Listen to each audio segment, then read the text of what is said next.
95 out of every 100 people who are alive right now, breathing, working, dreaming, will die having used only a tiny fraction of what they were capable of.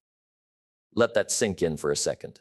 Not because they were unlucky, not because they weren't smart enough, not because the world was against them, but because somewhere along the way they made a series of small, quiet choices that slowly shut the door on the life they were meant to live. And if you're watching this right now, there's a good chance you felt that gap, that quiet whisper in the back of your mind that says you're capable of more than what you're currently doing. If that's you, stay with me, because by the end of this video, you're going to understand exactly why this happens to so many people and exactly what the other 5% do differently. And before we go further, if you believe in growing every single day, do me a favor and hit that subscribe button right now, because we're going to be walking through some of the most important ideas about human potential that you'll ever hear, and you won't want to miss what comes next. Now, I want you to think about something for a moment. You were not born average. Nobody is. Every single person watching this was born with a brain capable of learning almost anything, a body capable of incredible feats, and a spirit capable of pushing through unimaginable hardship. Look at children. Watch a toddler learning to walk. They fall down, they get back up, they fall down again, they get back up again, and they do this dozens of times a day without a single thought of quitting. There's no voice in their head telling them they're not good enough. There's no fear of embarrassment. There's just pure, relentless effort until they succeed. That is the raw potential every human being starts with. So what happens between that toddler and the tired adult who has settled for a life far smaller than what they dreamed of as a kid? That's the real question we need to answer today. And the answer is not what most people think. Most people believe that talent is the reason some people succeed and others don't. They believe that the top 5%, the ones who build the businesses, write the books, raise the extraordinary families, live the extraordinary lives, must have been given something. The rest of us weren't. Better genetics, better luck, better connections. But here's the truth, and it's a truth that's been proven again and again throughout history. Talent is common. Everyone has some kind of gift buried inside them. What's rare is the discipline to develop that gift, day after day, year after year, especially when nobody's watching and nobody's clapping. The gap between the 95% and the 5% isn't talent. It's not intelligence. It's not even opportunity, because plenty of people with far fewer opportunities than you have built extraordinary lives. The gap is entirely made up of daily decisions, small ones, the kind that seem harmless in the moment but compound over years into either a life of fulfillment or a life of quiet regret. Let's talk about where this really starts, because it starts earlier than most people realize. It starts with comfort. Human beings are wired to seek comfort and avoid pain. This wiring kept our ancestors alive for hundreds of thousands of years. If you were comfortable, you weren't in danger. If you avoided pain, you avoided threats. But in the modern world, that same wiring works against us in almost every meaningful area of life. Growth requires discomfort. Building a business requires the discomfort of uncertainty. Building a body requires the discomfort of exercise. Building a skill requires the discomfort of failing publicly before you succeed privately. Building a marriage requires the discomfort of difficult conversations. And so the 95%, without even realizing it, spend their entire lives quietly avoiding the very discomfort that would have unlocked their potential. They choose the sofa over the gym. They choose scrolling over reading. They choose the safe job over the risky dream. Each choice feels small. Each choice feels reasonable in the moment. But add them up over 10, 20, 30 years, and you get a person who is living at 10% of what they were capable of, wondering quietly why life never became what they imagined it would be. Here's something else that holds people back, and it's rarely talked about. It's the comfort of average. Human beings are deeply social creatures, and one of our strongest instincts is the need to belong. So when we look around and see that most of the people in our life are living a certain way, working a certain kind of job, earning a certain kind of income, settling for a certain kind of relationship, something inside us relaxes and says, well, this must be normal. This must be fine. We calibrate our expectations to the people closest to us instead of to our own potential. If you grew up around people who never talked about big dreams, chances are you learned, without anyone teaching you directly, that big dreams weren't really meant for people like you. And that quiet belief, planted so early and so gently that you never even noticed it happening, becomes one of the biggest reasons people never reach their potential. Not because they couldn't, but because somewhere deep down they never truly believed they were allowed to. Now let's talk about the excuses, because excuses are the currency of the 95%. I don't have time. I don't have the money. I didn't get the right education. I don't have the right connections. The economy isn't right. I'll start when things settle down. I'll start next year. I'll start on Monday. Every single one of these excuses feels completely true and completely justified in the moment they're spoken. That's what makes them so dangerous. An excuse doesn't feel like a lie. It feels like a fact. But here's the uncomfortable truth. For every excuse you can name, there is someone out there who had it worse than you and still built the life they wanted. There are people who built businesses from prison cells. There are people who learned to read as adults and went on to write books. There are people who lost everything in a single day and rebuilt fortunes larger than what they lost. The circumstances were never the deciding factor. The decision to stop making excuses was. And once you understand that excuses are simply a comfortable story we tell ourselves to avoid the discomfort of effort, you start to see them everywhere in your own life. And that awareness alone is the first step out of the 95%. Let's go deeper into the psychology of this, because understanding why this happens is the key to making sure it doesn't happen to you. There is a concept that explains almost everything we're talking about today, and it's the concept of the compound effect.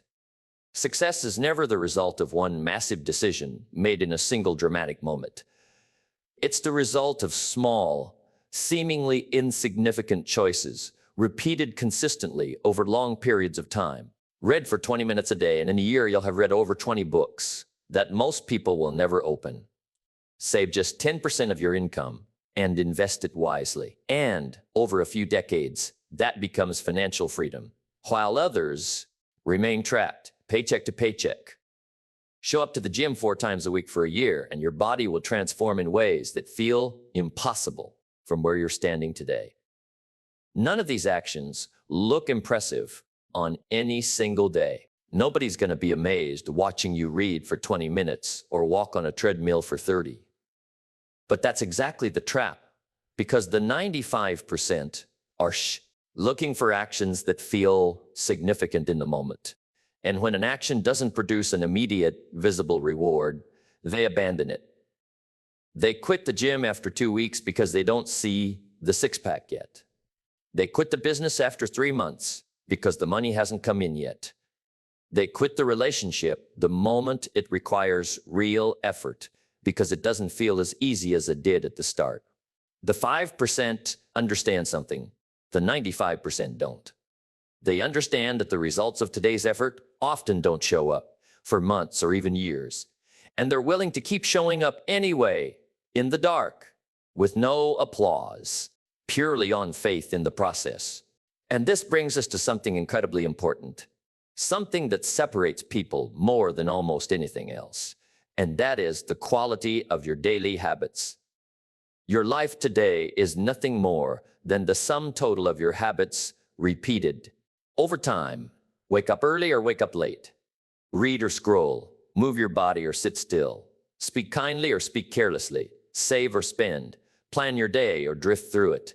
None of these choices feel life-changing in the moment they're made. But stretch any one of them out over a decade, and you'll see 2 completely different human beings standing on opposite ends of life. This is why the people who reach their full potential are so obsessive about their habits. They know that willpower is unreliable, that motivation comes and goes like the weather. But habits, once built, run automatically. almost without thought. So while the 95% are relying on motivation that shows up maybe once a month, the 5% have built systems and habits that carry them forward even on the days they don't feel like it at all. And that's really the whole secret hiding in plain sight. It was never about feeling motivated every single day. It was about becoming the kind of person who acts regardless of how they feel. Now let's talk about fear. Because fear plays a massive, often invisible role in why people never reach their potential. Not the dramatic fear of physical danger, but the quieter, more insidious fears. Fear of failure, fear of judgment, fear of being seen trying and not succeeding, fear of success itself. And yes, that's very real, because success brings visibility, and visibility brings responsibility. And for many people, that responsibility feels heavier than the comfort of staying small. Think about how many people you know who have a dream they've never pursued. Not because they lack the ability, but because pursuing it publicly means risking public failure. It's safer, in a strange way, to never try. Because if you never try, you never truly fail. You get to keep the dream alive in your imagination, perfect and untested, rather than risk watching it fall apart in the real world. But here's what almost nobody tells you about fear. It never actually goes away. The people who build extraordinary lives are not fearless. They are simply willing to act while afraid. Courage was never the absence of fear. It was moving forward despite it.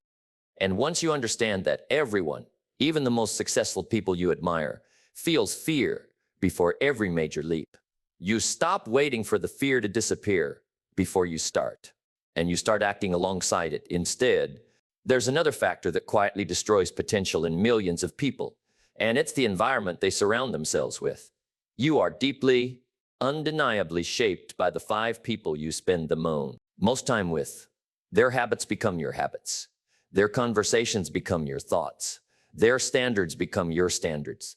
If you spend your time around people who complain constantly, who settle for mediocrity, who mock ambition as naive or unrealistic, some part of you will absorb that energy, whether you want it to or not.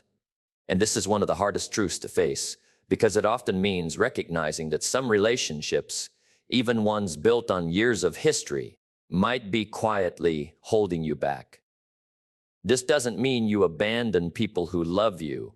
It means you become intentional about who you let influence your thinking, and you start seeking out people who are further along the path you want to walk. People whose standards are higher than your current ones, because proximity to greatness has a way of pulling you upward, just as proximity to complacency has a way of pulling you down.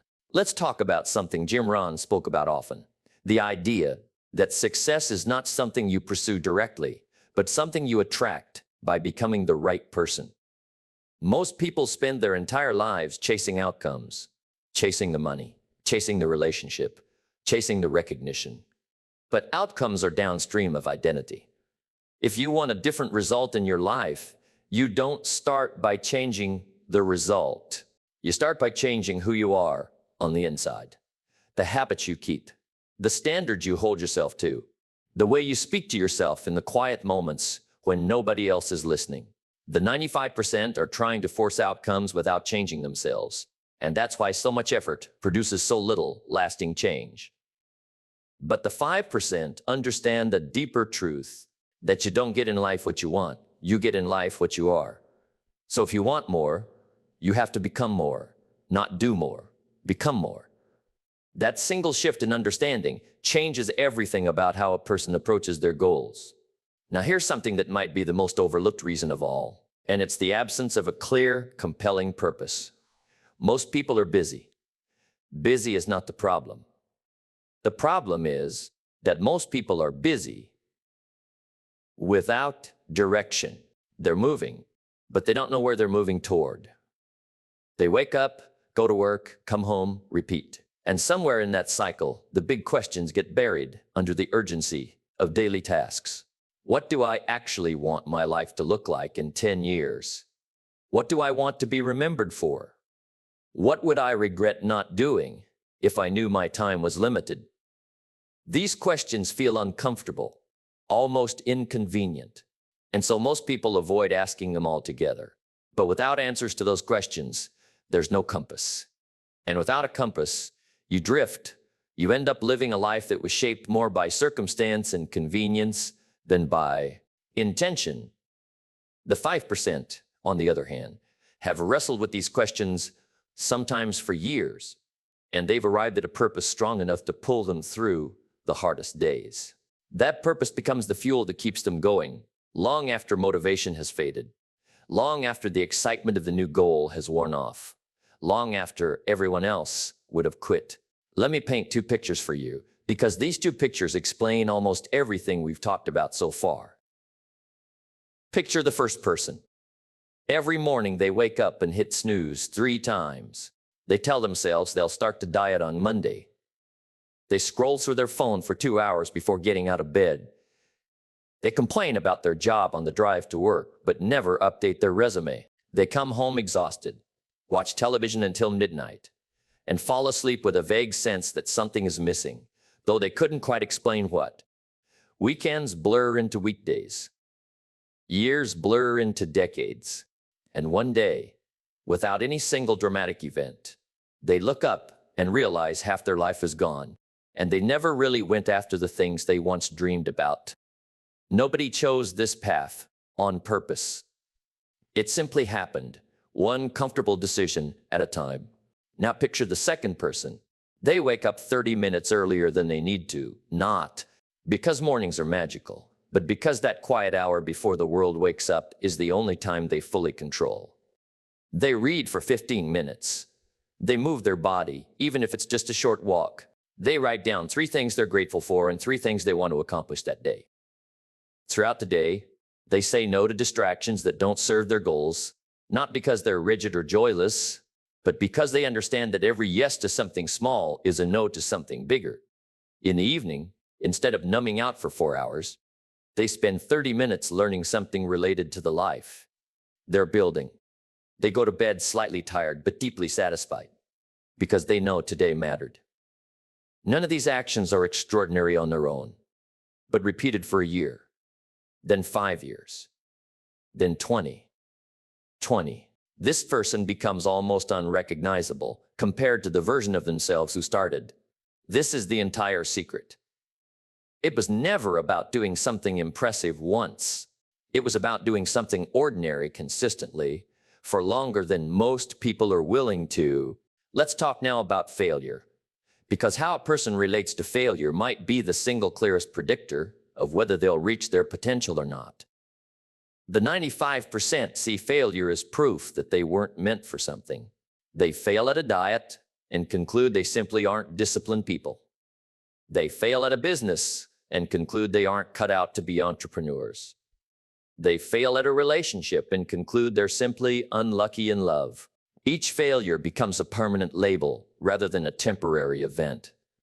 But the 5% see failure completely differently. They see it as data, information, feedback that tells them what to adjust before trying again. They fail forward. Every stumble becomes a lesson rather than a verdict. This is why the most successful people in history often have failure histories that would shock you. Businesses that collapsed, relationships that ended badly, years spent broke, misunderstood, or written off by people around them. The difference was never that they failed less. The difference was that they refused to let failure become the final chapter of their story. There's another piece of this puzzle that deserves real attention, and that's the way people manage their time and their energy. Most people manage their time as if all hours are equal, but they're not. There are hours in the day when your mind is sharp, your willpower is strong, and your creativity is high. And there are hours when you're running on fumes. The 95% spend their best hours on things that don't matter. Checking messages, scrolling social media, reacting to whatever demands their attention loudest. And they save their most important work, the work that actually moves their life forward, for whenever there's time left over, which usually means never. The 5% flip this completely. They protect their best hours fiercely for their most important work. They understand that time management isn't really about fitting more into the day. It's about being ruthlessly honest about what actually deserves your best energy and refusing to let anything less important steal it. Let's talk about knowledge, because there's a myth that holds a lot of people back. The myth that once you finish school, learning is over. Nothing could be further from the truth. The world rewards people who keep learning long after they've received their diploma. In fact, the moment formal education ends is exactly when the real education should begin. The self-directed kind. The kind where you choose what to learn based on where you want your life to go, rather than what a curriculum decided for you. The 95% stop learning the moment nobody's forcing them to. The 5% read books, listen to lessons, study people who've achieved what they want to achieve, and treat their own mind as the most valuable asset they own, one that requires daily investment, just like a garden requires daily watering. Formal education might help you make a living, but it's this kind of ongoing self-education that tends to make the real difference over the course of a lifetime. Now let's talk about something people rarely connect to potential, and that's the relationship people have with their own finances. Money isn't the point of life, but how a person handles money reveals a great deal about their discipline, their patience, and their long-term thinking, all qualities that determine whether they'll reach their potential in every other area, too. The 95% live paycheck to paycheck, regardless of how much they earn, because their spending simply rises to match whatever comes in. The 5% build the habit of paying themselves first, saving and investing before spending on anything else. Understanding that financial security isn't about how much you make, it's about how much you keep and grow over time. This single habit, practiced patiently over decades, is often the quiet difference between a retirement filled with stress and one filled with freedom. Let's talk about the excuse of time, because it might be the most common one of all. Everyone gets the same 24 hours in a day. The busiest, most successful people you can think of have exactly as much time as you do. The difference isn't the amount of time available, it's what fills that time. Every single person has pockets of time they're currently giving away to things that don't matter, and reclaiming even 30 minutes a day used consistently towards something meaningful can completely reshape a life over a few years. The 95% say they don't have time while spending hours scrolling. The 5% find the time because they've decided their goals are worth more than the distraction. Here's something else worth sitting with. Many people are held back not by their circumstances, but by an old story they've been telling themselves for years, sometimes since childhood. A teacher once said they weren't good at math, and 30 years later they still avoid anything involving numbers. A parent once said dreaming big was unrealistic, and that belief quietly shaped every safe, small decision they've made since. These stories feel like facts because they've been repeated for so long, but they're just beliefs, and beliefs, unlike facts, can be changed. The moment you start questioning the old stories you've been carrying, asking whether they're actually true or just familiar, is the moment you begin to loosen their grip on your life. Let's bring this back to where we started. 95 out of 100 people never reach their potential. But now you understand why. It's not talent, it's not luck, it's not circumstance. It's the accumulation of comfortable choices, unexamined beliefs, borrowed limitations, misplaced fear, and the absence of a clear enough purpose to push through the discomfort that growth always requires. And here's the good news. Real, genuine, good news. Every single factor we've talked about today is something you have the power to change, starting right now.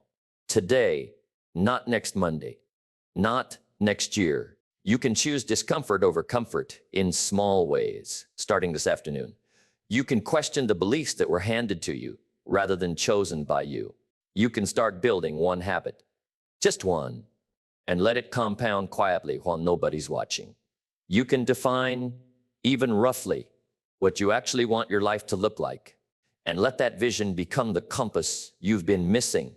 The 5% were never a different species.